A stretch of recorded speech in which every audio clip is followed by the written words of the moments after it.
Hello there ladies and gentlemen, and welcome to today's video. And today we're going to be carrying on with part 4 of our PSX restoration series, and today we're going to be continuing on with our preparations to install a Matrix Infinity green dot into our PSX console.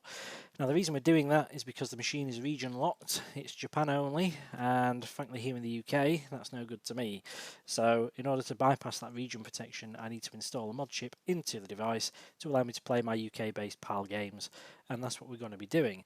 Now in the previous part, in part 3, we started the preparation work for this by finding the Modchip installation points on something called a T-245A.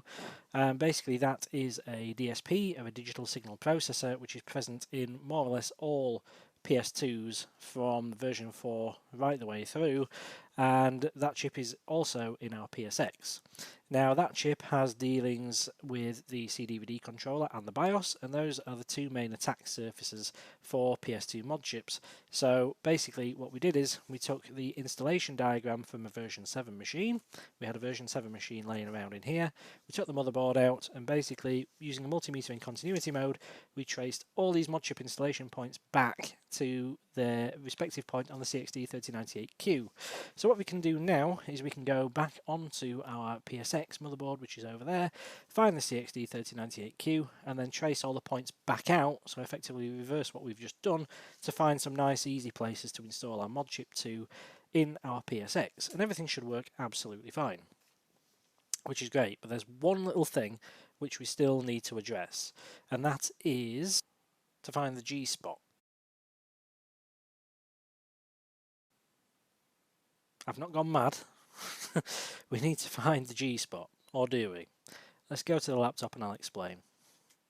Okay, so here's the diagram for our version 7 board that we used the other week. Hopefully you can remember that. And no, I haven't lost my mind. I genuinely think we may need to find the G spot on our PSX. And what I mean by that is this little point down here. If you look on the mod chip, circling it for you now, there is a G point on the Infinity, which we didn't see on this version 7 diagram at all, and that's because on the version 7 machines it isn't used. Now point G is a CDVD controller point, but as you can see on this particular diagram for the Japanese Taiwanese PS2s, the CDVD controller, which is this point here, only uses 2 points. It uses H and it uses I. So those are the 2 points that our Modchip installation on a version 7, if that's what we were doing, would use. It doesn't use point G. As you can see over here on the diagram, we have the BIOS points down here, MNOP, QTU, V, R and W, SX and Y are for PS1, we've got power and ground down here, we have reset up here on its own, which is for mode detection and to wake the chip back up out of sleep if you reboot, and then we've got the CDVD points down here. But as I say, point G, as far as the V7 goes, is not used. So what do we need to do to find out if we need to use it on our PSX? Well, we could just put it in, but I don't really want to put the point in there if it's not needed, partly because it's extra work, it's something else to go wrong. And not to mention I've got to find all these points on my board, and if there isn't a point G in use, then I could be looking for ages and not find it. So I don't want to be wasting my time here. So what I'm going to do is I am going to see if there are any clues on our PSX board that, you know, gives us an idea as to whether point G is needed, and luckily there is, and there's one really quite big one. Now, between this video that you're seeing today and the last video in part 3, I uploaded some bonus footage. It was just stuff that I was messing around with while taking a look at the board that didn't really fit in anywhere else. And on that board we found something called an LA6508. Now the LA6508 is a chip, it's a laser driver IC, and it gives us a big clue as to which version PS2 our PSX most closely resembles. And once we can determine the version, then we can go find the diagram for the Infinity and see if the G point is indeed required. If it is, then great, we can put it in. And we know to, have a look for it. So the LA6508 driver IC coincided with the hardware refresh on the PS2 FAT. So basically you had versions 1 to 3, which were released in Japan, 4 to 8, which were released in the rest of the world. Here in the UK I think we only got up to version 7, but I digress. Version 9, 10 and 11 were the hardware refresh for the PS2 FAT. So those were the versions then where certainly in the UK you could start to buy them in silver. They had the infrared remote sensor in between the power and eject buttons. They claimed to support DVD-R, which is ironic for reasons we'll get into in a sec. And they also claimed to run slightly quieter. Now the reason it's a little bit ironic is that LA6508 driver IC was responsible for killing a lot of these fat PS2s. And the reason it used to do that was because if you used to put poor quality DVD-R media or scratched original discs inside the machine, that would draw too much current through the IC. The IC would pulse, it would blow the IC, it would blow your tracking coils on your laser. The laser couldn't focus on the disc, the machine wouldn't read a disc. Now if you weren't careful, by this point it's damaged the chip. You put a new laser in there, guess what? As soon as you fire it back up, the same thing's going to happen again. Instantaneously, your new laser's dead as well.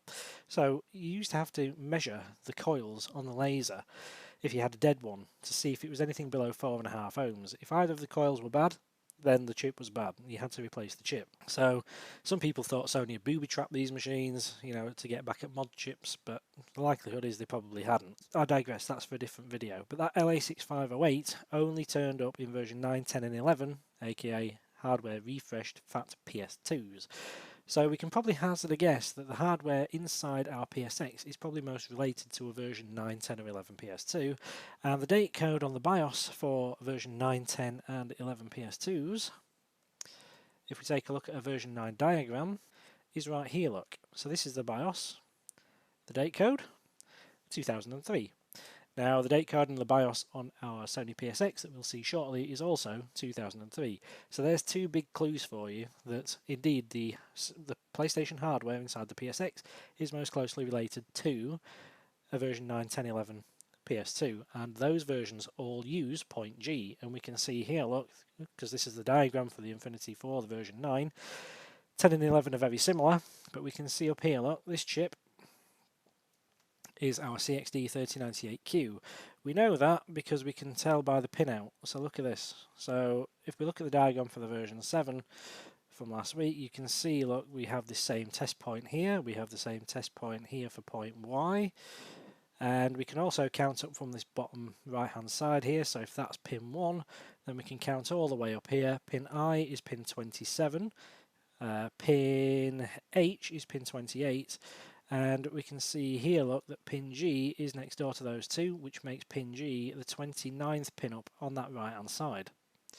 So basically we know now which pin corresponds to G on our CXD3098, despite the fact we had no way of knowing from our version 7 board, so we've managed to find it.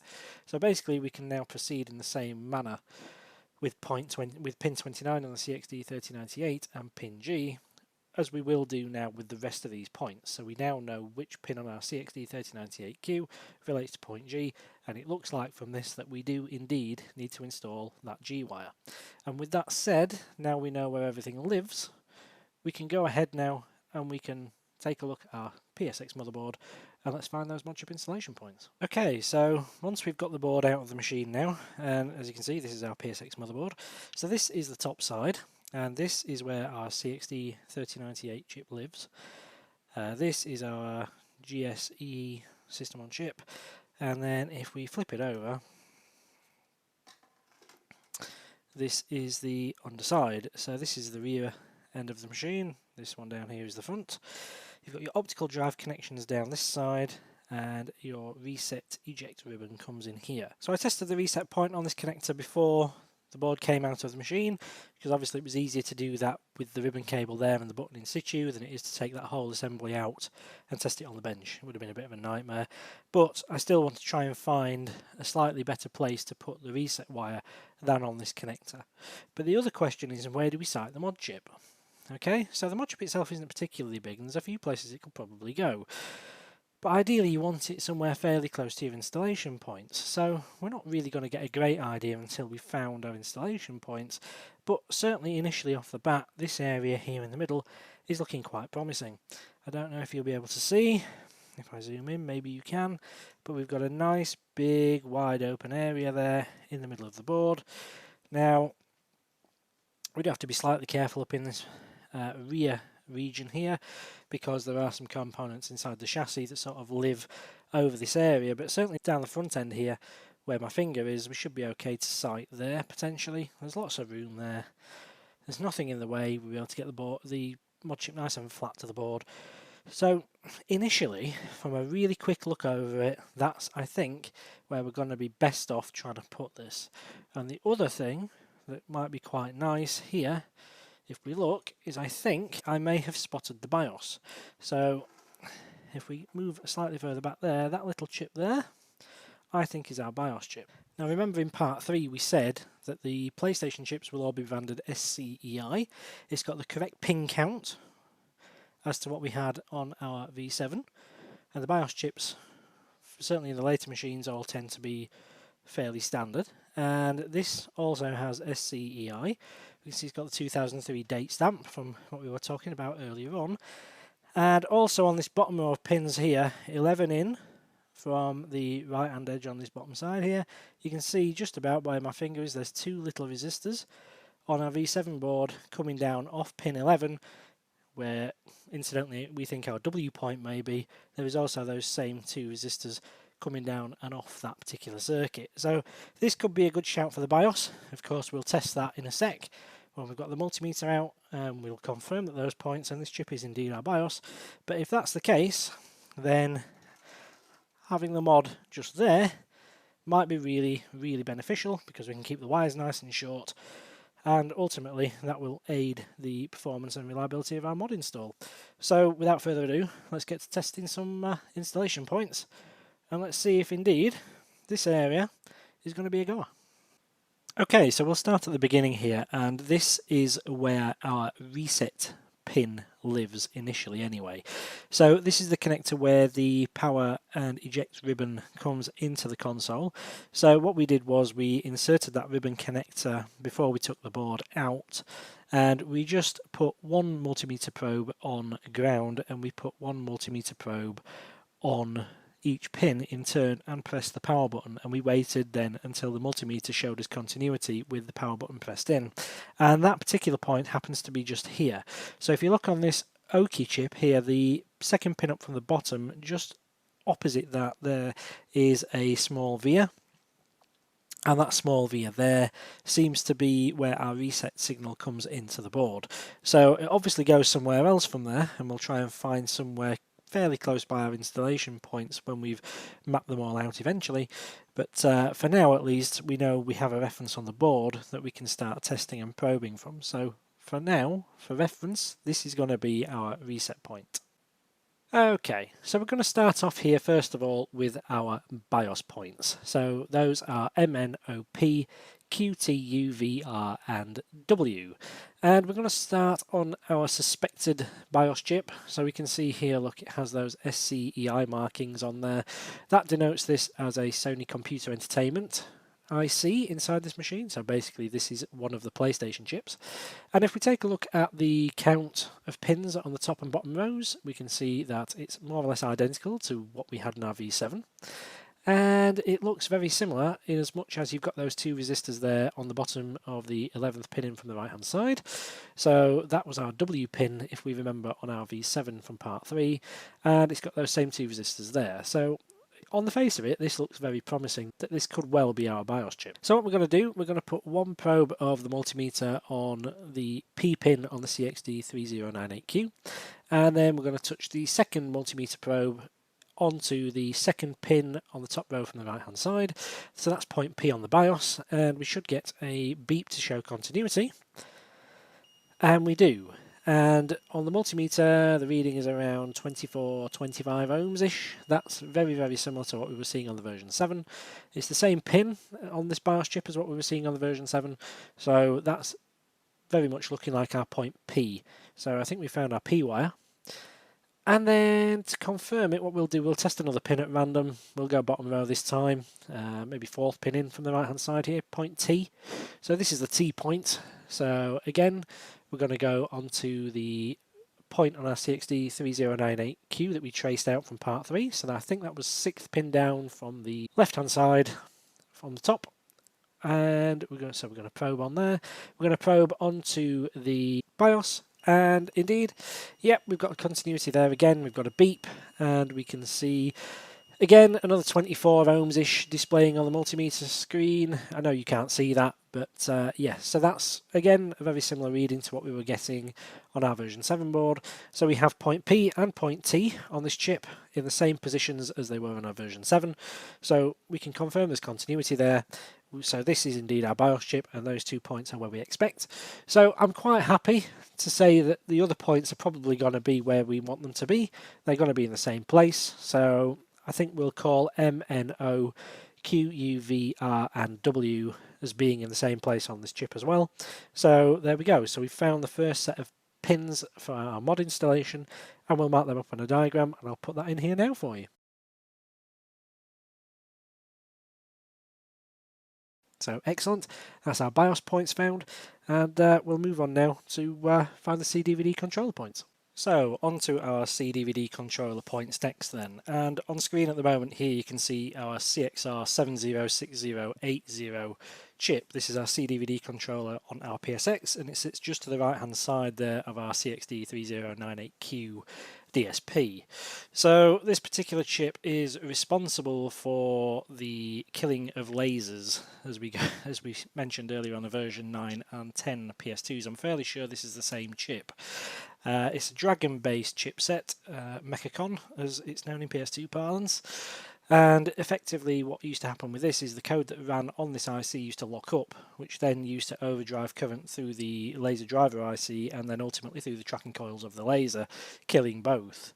And I'm fairly sure it's the same revision firmware on the PSX as it is on the V910 from doing a bit of research. So it's probably pretty important here that we're doing our LA6508 mod, our Romeo mod, that we mentioned earlier, by putting 5 volts to the driver IC just to stop any sort of silly behaviour from this. But as far as finding our ABG H&I points for our mod installation goes, it was a bit of a nightmare. So as you can see here, this is the top side of the board where the CXD3098Q is, and we want our mod installation on the opposite side of the board. And that's where our other points so far to our BIOS chip actually go. So probing around here was a nightmare. So it stands to reason that there are interactions with ABG H&I on this side of the board, because of course all the interconnects for the laser ribbons and things come this side. So it stands to reason there'd be some test points somewhere, but finding them was a nightmare. It was probably about 45 minutes to an hour of probing around the board to try and find them, but ultimately I did, and they're just sat here in this little cluster that you can see right now. So it took some finding, but we did get there eventually. So I've just laid the videos of probing the points out here for you. So first off, pin 27 of our CXD3098Q goes to pin I, and that's here.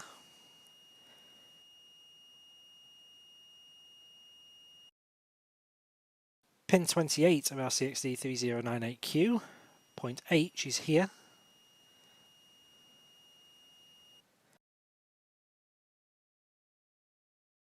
Pin 29, pin G, of course, here from our CXD3098Q goes to here.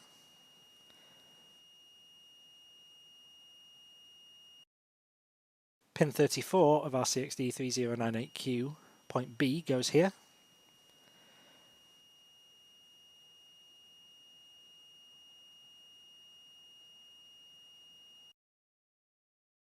And pin 37 of our CXD3098Q, point A, is here.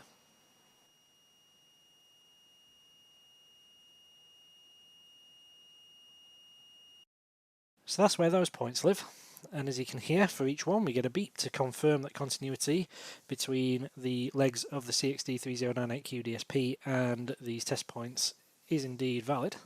So this is where our AGB H&I points live, and we can see those now on a diagram just here for you. Okay, so let's take a look at our progress so far then. So we can see in the middle there, just off centre, where we're going to site our chip, and then our BIOS points live on our BIOS chip there, just towards the top end of the picture.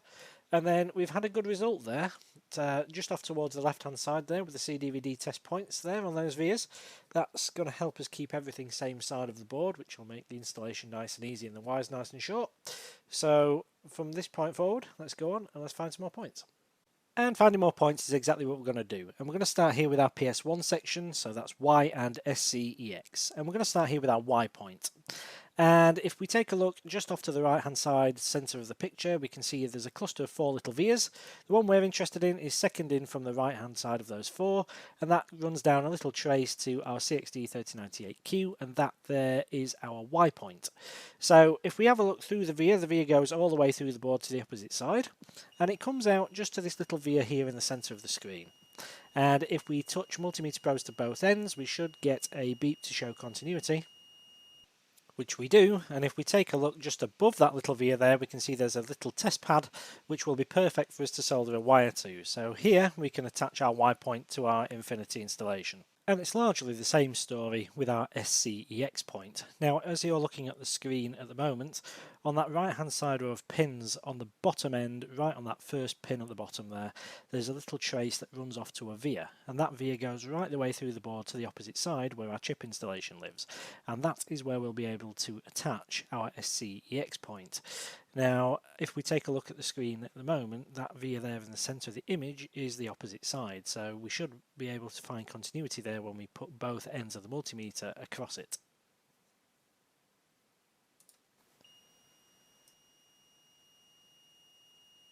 And we do indeed get a beep to show continuity, and we can also see that there's a little trace from that via that runs to the top side of that little capacitor there, and also to the little resistor there on the bottom end, just to the right hand side there.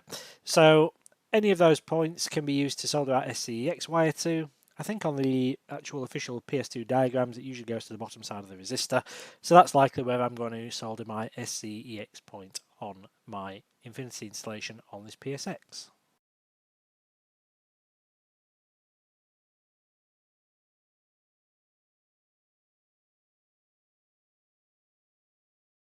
And if we take a look at our overall installation plan now, you can see that it's starting to flesh out really quite nicely.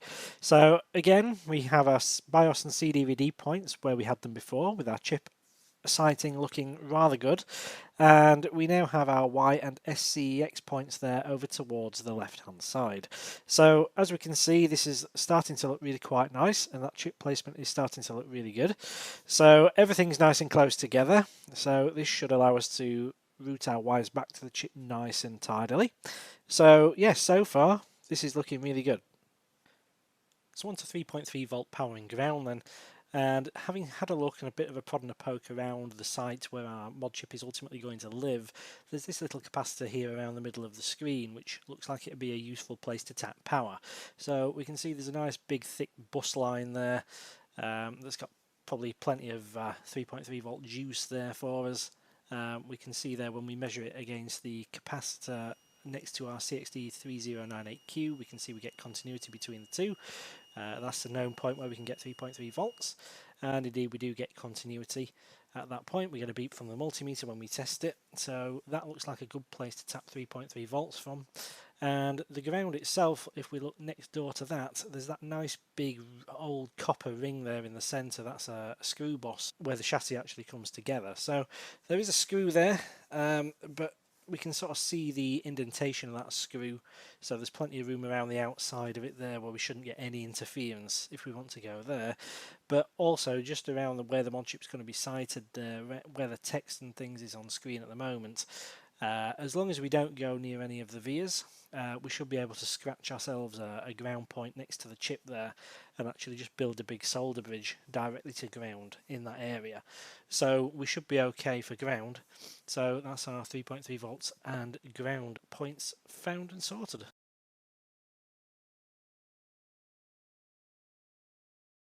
Okay, and last but by no means least, we said we needed to find a better reset point for our installation, somewhere closer by to our existing installation points, and now they're more or less all mapped and in position, we can start to have a look. And I did find a little place just up here, towards the top of the image you'll see a little test pad.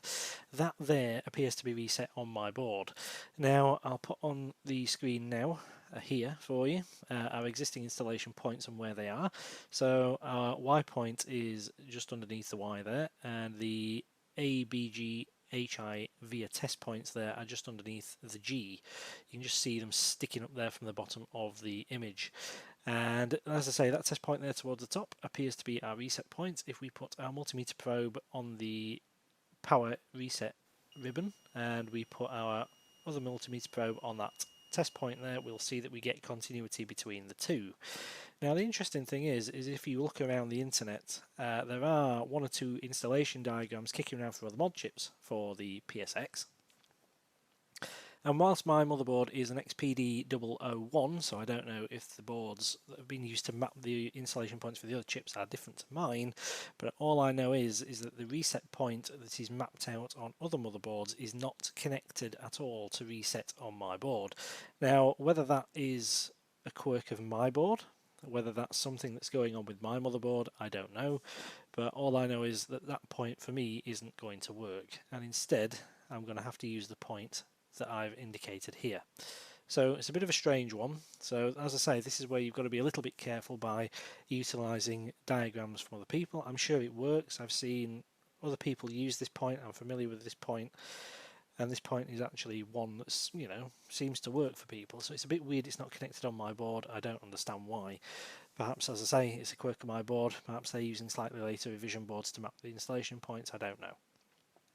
But for me, that point isn't going to work. So just be careful, and this is why it's important to double check things for yourself, because in your instance, somebody else's version of correct may not work for you for whatever reason. Obviously my board has some sort of quirk here, I think, because I've seen enough evidence to believe that reset point on other diagrams is correct, but for me it's not going to work. So instead, as I say anyway, it'd be easier for me to have a point closer to my existing points. Now on the Matrix Infinity, the reset point on the chip, the pad on the chip is above ABGHI, so somewhere close by to our ABGHI points on the motherboard would be a useful place, and as we can see it's just about in shot, so it's nice and close and should enable us to get a nice tidy wire run. So I'm happy with that, and we'll call that a day.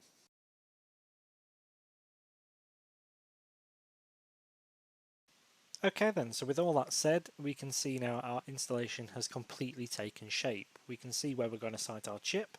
We've found our BIOS, our CDVD test points, our reset Y, SCEX, and our 3.3 volt and ground lines. And best of all, of course, everything is on the same side of the motherboard. We don't have to track any wires across to the other side. We don't have to solder directly to our CXD3098Q, where the packaging space is a little bit tight around the back of those memory card slots. Everything is nice and in the open and easily reachable. So with that then, ladies and gentlemen, we'll call that a day. That is our mod chip planning complete, and the only thing left to do now is to actually get on with the thing and install it. But that of course will be in another video coming very shortly. So I thank you for watching this one. Any questions or comments, as always, feel free to drop them in the comments below. If you've any insight into the reset point and why it may not be working on my board, then that'll be quite an interesting one to know. But otherwise, as I say, thank you for watching, ladies and gentlemen. I hope you've enjoyed this or you found it useful. If you have, then please feel free to hit that like button. And if this is of interest to you, of course, this is now the fourth part in the series, along with a little bonus. So I suppose technically this is the fifth video now on the PSX we've got on this channel. So if these machines tickle your fancy, then go back and feel free to review the other videos I have on this series. And of course it will continue forward going on, because there are more issues to sort with this machine than just getting this mod chip installed. So as always, ladies and gentlemen, thank you very much. If you haven't already, then please subscribe to the channel. It helps me hugely. And yeah, I will see you in the not too distant future. I'm sorry this one's taken a while to get out. I did have some technology problems, shall we say, with the laptop in Vegas, and they're still not really completely sorted out. But I've sort of managed to get it at least usable for now. So I thank you for watching. I'll see you on the next video in the not too distant future. So for me, for now, it's bye-bye. Hope life treats you well, and I'll see you soon.